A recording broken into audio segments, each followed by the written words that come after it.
Boa tarde, meu nome é Gustavo e eu e o Gabriel vamos apresentar o projeto Albatross Regular 2020. Primeiramente, gostaríamos de agradecer aos apoiadores e patrocinadores da SAI Brasil Aerodesign que tornam essa competição possível. O trabalho para o projeto deste ano começou logo ao final da competição de 2019. Tendo em vista aumentar a competitividade da equipe, estudou-se os resultados das 5 melhores equipes nos anos de 2018 e 2019 devido à semelhança de regulamento. Com isso, chegou-se à conclusão de que era necessário estudar outros conceitos de aviões que nunca tinham sido implementados pela equipe. Para isso, no segundo semestre de 2019, avaliou-se modelos de fixação entre asas de biplano e biasa voadora, e projetou-se uma asa voadora em escala reduzida em relação às restrições do regulamento, realizando-se posteriormente voos e testes para validar o projeto e criar um banco de dados do comportamento desse conceito de aeronave. Devido ao voo, percebeu-se a necessidade do conjunto EV, leme e freio. Com o início do projeto em fevereiro, as análises do projeto conceitual foram feitas pré-pandemia, considerando então a construção do avião após a normalização da situação. Para tal, as análises de cenários de pontuação foram todas projetadas para uma competição normal de voo. Em 2019, a equipe reuniu-se fora da oficina para a realização de um planejamento estratégico, visando definir as metas que queremos alcançar no horizonte de 2 anos.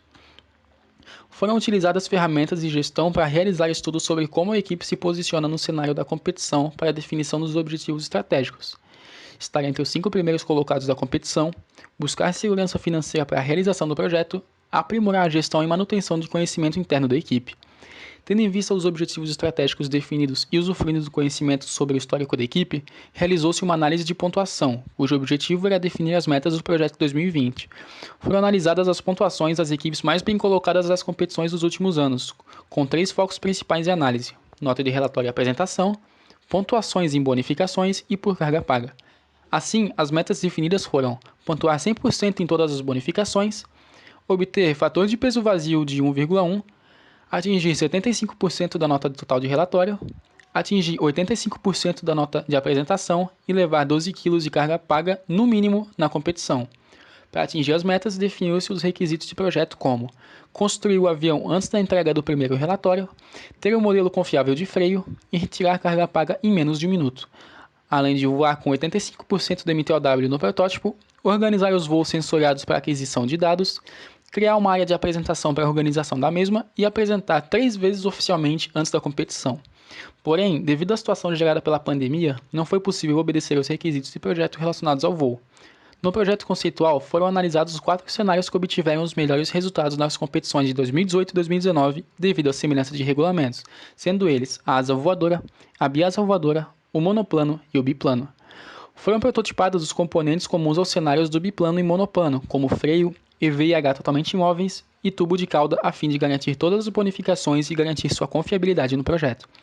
Além disso, também foi prototipada a fixação entre asas do biplano e biasa voadora consideradas críticas para esses cenários.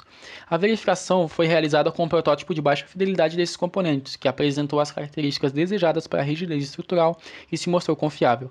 Sendo assim, em paralelo, optou-se por não descartar nenhum cenário pelas fixações. Dessa forma, buscou-se otimizar cada conceito estudado. Como no segundo semestre de 2019 foram estudados novos cenários, foi possível inovar o projeto de 2020 em relação ao de 2019, implementando os novos cenários de asa voadora e biasas voadoras junto dos já existentes MDOs de monoplano e biplano. Sendo assim, em paralelo com as prototipagens conceituais, realizou-se uma otimização multidisciplinar baseada no algoritmo genético, uma ferramenta do software MATLAB buscando a configuração ótima para os 4 cenários. O algoritmo é de autoria interna da equipe e baseia-se no método da linha sustentadora. Foram tomadas algumas precauções, como por exemplo, comparar os dados do módulo de aerodinâmica com os dados obtidos pelo software XFLR5 para diferentes geometrias de asa. Considerar o efeito solo através do método do plano reflexivo e sua influência na decolagem e também na convergência da aeronave. As melhorias em relação ao ano anterior, além das implementações dos cenários de asa voadora e biasa voadora, temos a introdução do método da linha sustentadora moderna não linear, a introdução do método de elementos finitos baseados no modelo de viga de Euler-Bernoulli para os cálculos das longarinas, e aumento da precisão dos cálculos estruturais e fidelidade do peso vazio, além da atualização do módulo de restrição geométrica. Visando construir-se um banco de dados de perfis para a asa voadora, iniciou-se a busca por perfis que possuíssem bons coeficientes aerodinâmicos, destacando-se o ESA 40. Não obstante, otimizou-se o mesmo, onde obteve-se um ganho na curva CL-alpha, acréscimo na curva CL-CD e um aumento de mais de 10% de espessura em relação ao perfil base ESA 40, facilitando a alocação dos componentes dentro da asa. Em paralelo, realizaram-se ensaios estáticos e dinâmicos para os melhores conjuntos motopropulsores. Foram analisados os motores OS61, Magno 61, ASP 61 e OS 55, com as hélices 12,25, 3,75, 12,8, 13,4 e 3,5, fornecidas pela APC. Selecionou-se primeiramente o motor OS61 por ser o motor mais confiável e que apresenta melhor performance nos ensaios. A partir dos dados de ensaios, foram feitos testes preliminares com as melhores hélices do MDO, onde a hélice APC 12,25-375 mostrou-se ser a melhor opção para a propulsão do avião, sendo a única mantida no otimizador.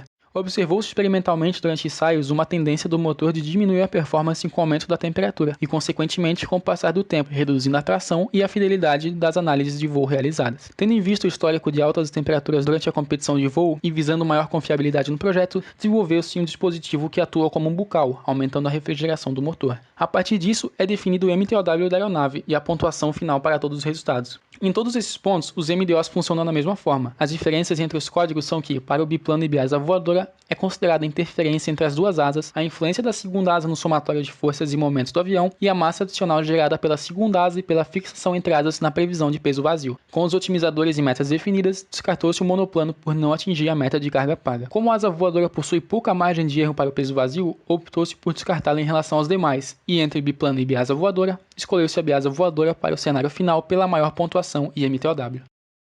Tendo o cenário definido, avaliou-se maximizar os coeficientes aerodinâmicos através de torções aerodinâmicas e geométricas, e melhorar a distribuição de sustentação ao longo da envergadura.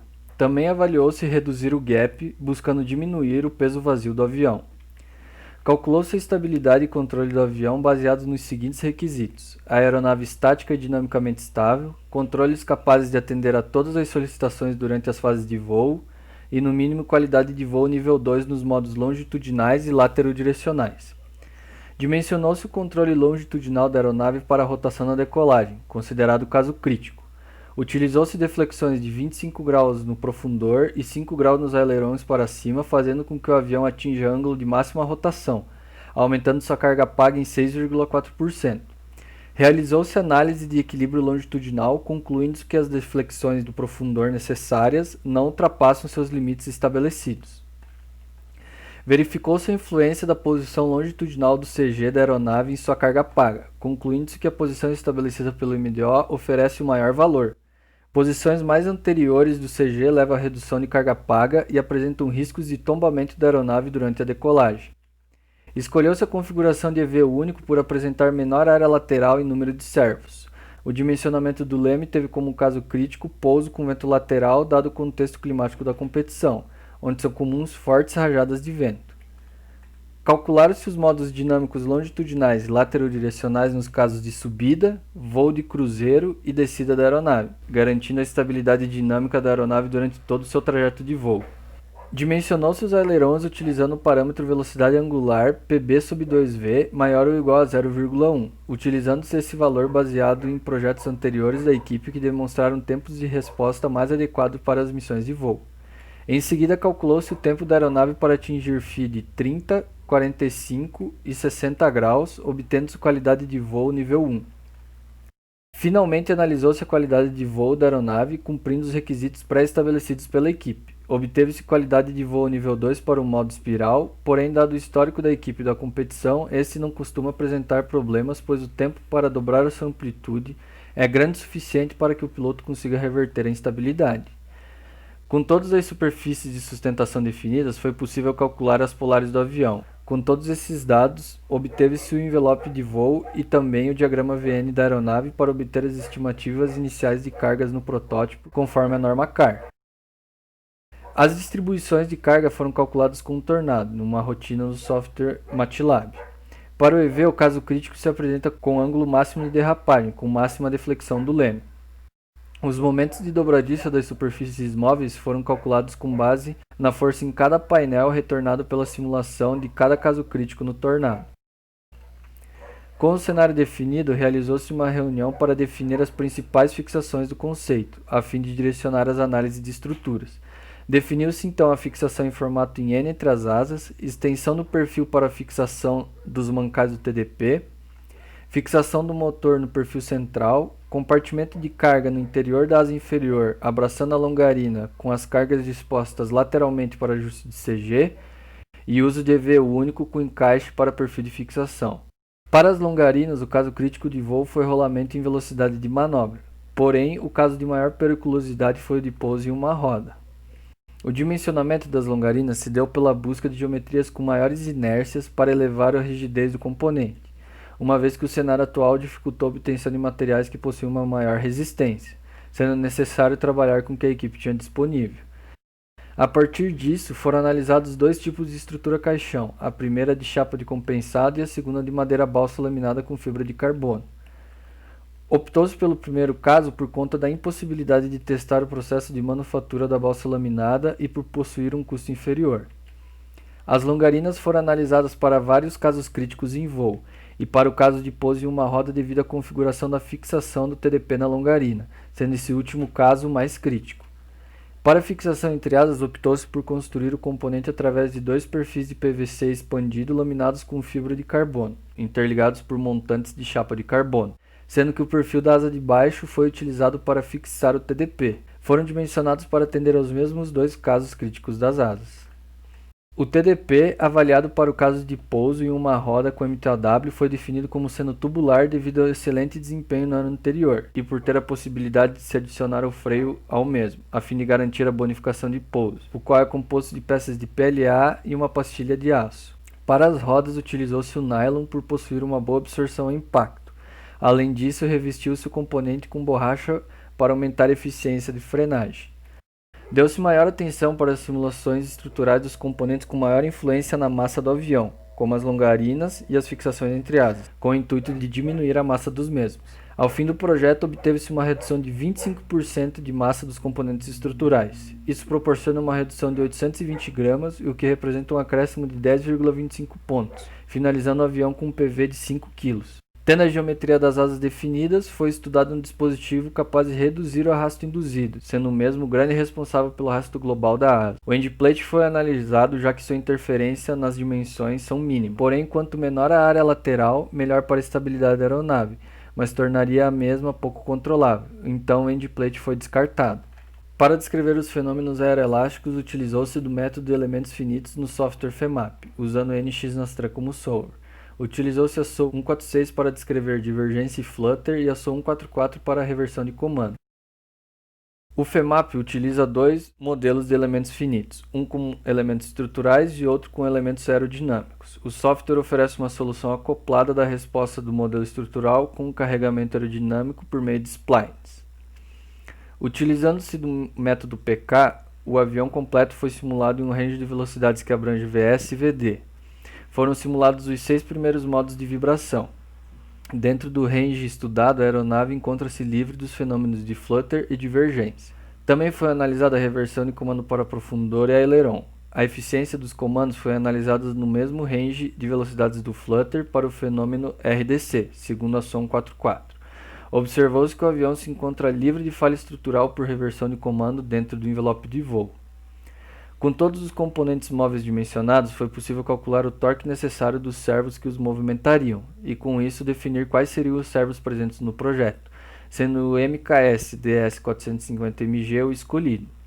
Com isso, foram feitas análises com base no banco de dados da equipe para garantir que esses sejam confiáveis durante todas as fases de voo. Também foi realizado ensaio de corrente para determinar os condutores e a bateria, de modo que esteja de acordo com o tempo de voo. Por fim, obteve-se o diagrama elétrico da aeronave. Com a impossibilidade de se realizar voos de teste e validação, utilizou-se do banco de dados da equipe para estimar o erro percentual da simulação de decolagem e realizar a correção, resultando um MTOW de 18 kg, cumprindo assim as metas e requisitos factíveis de projeto. Após a conclusão do projeto, foi possível realizar a modelagem do avião completo. Com isso, a equipe acredita que foram atingidas as metas de projeto e que a aeronave é competitiva e confiável. Gostaríamos novamente de agradecer os apoiadores e patrocinadores da SAI Brasil Aerodesign que tornaram essa competição possível. Por fim, gostaríamos de agradecer os apoiadores e patrocinadores da equipe Albatroz Aerodesign que tornaram possível o projeto nesse ano tão difícil. Agradecemos a sua atenção.